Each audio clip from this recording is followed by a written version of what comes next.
அதிமுகவில் எந்த பிளவும் இல்லை என முன்னாள் அமைச்சர் எஸ்பி வேலுமணி பேட்டியளித்திருக்கிறார். அண்மை செய்தியாக பார்த்து வருகிறோம்.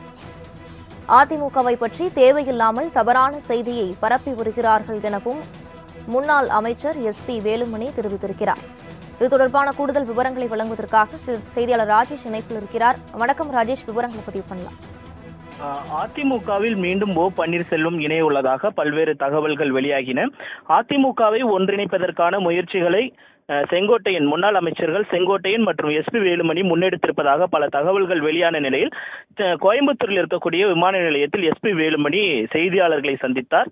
அப்போது பேசிய அவர் பொய் செய்திகளை திமுகவின் தூண்டுதலின் பெயரில் பொய் செய்திகளை ஊடகங்கள் பரப்பி வருவதாகவும் அதிமுகவில் எந்த விதமான உட்கட்சி பூசல்களும் இல்லை என்றும் கற்பனை செய்திகளை யாரும் வெளியிட வேண்டாம் என்றும் அவர் கேட்டுக்கொண்டார்.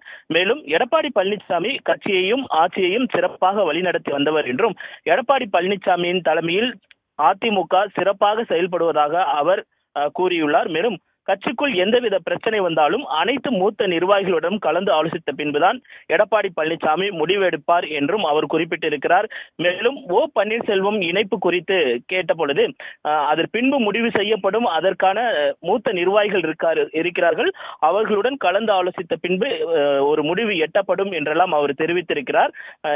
இந்த மாதிரியான பொய் செய்திகளை பரப்புவதற்காக அவர் தனது கடும் கண்டனத்தையும் அவர் தெரிவித்துக் கொண்டார். விரிவான விவரங்களுக்கு நன்றி ராஜேஷ்.